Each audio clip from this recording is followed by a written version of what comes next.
It is March 21st, the International Day for the Elimination of Racial Discrimination. The question that I've been sitting with today, as I reflect on the importance of this day, is when was the first time I experienced racism? How old was I? What were the circumstances?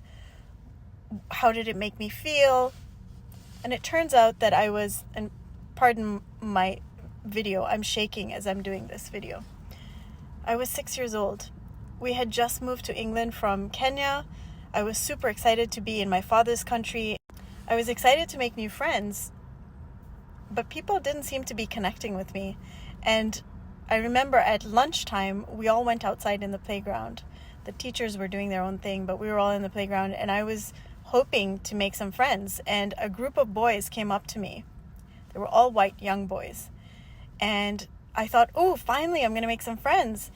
They walked up to me and they yelled at me, "Go home, you stinking Paki."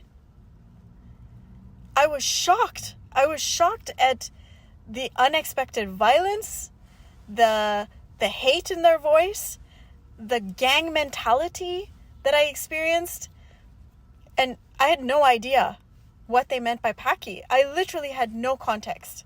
So I was also confused. I felt unsafe. I felt confused. I felt ganged up against. I felt like I had no tools to deal with the situation. That day still upsets me when I think about it. Anyway, I went home and my parents asked me, "How was your first day at school?" And I started crying. And I said, there was a bunch of white guys and they came after me and they told me to go home, Paki. And I looked at my dad and I said, "What's a Paki? What are they talking about?" I had no conception of hate. I had no conception that the color of my skin would mean that I would be treated differently from others. I had no conception. And I remember that my experience of reality just broke that day. It's like I entered a world of darkness that I didn't even know existed.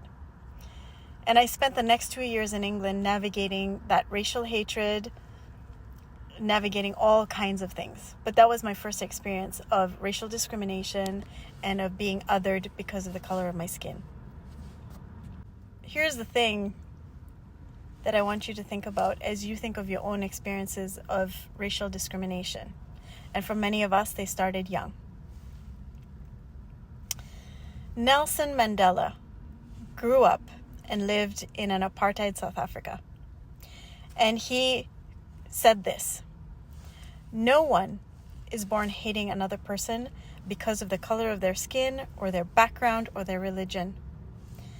People must learn to hate. They are taught to hate.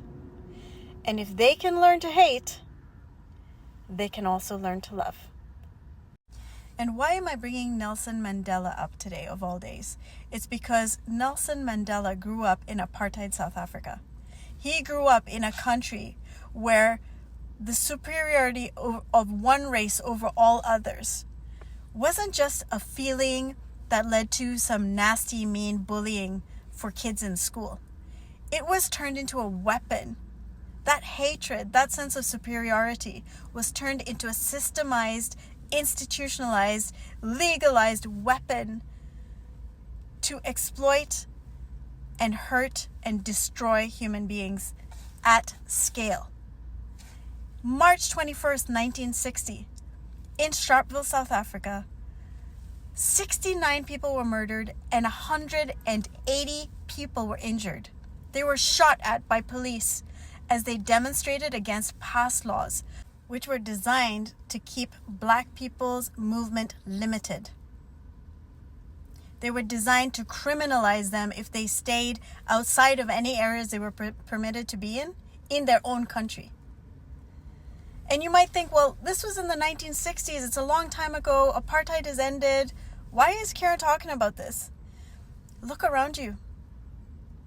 Look around you, because hatred, discrimination, the weaponization of superiority and inferiority, the use of race to destroy people at mass is still happening. It is still happening. and it needs to stop. And while we have no control over the global politics, perhaps, we do have control over our homes, our schools, our communities, our organizations, and most importantly, we have influence and control over our minds and our own hearts.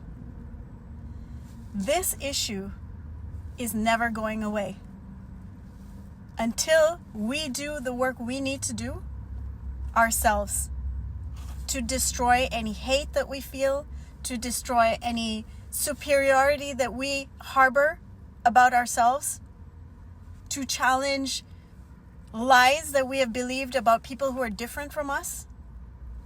Until we do that work, every single one of us, that hatred is going to be used to divide us. And I won't stand for it. I won't. And I hope you will join me in saying no to racial discrimination, no to inequality, no to hate, no, not on my watch.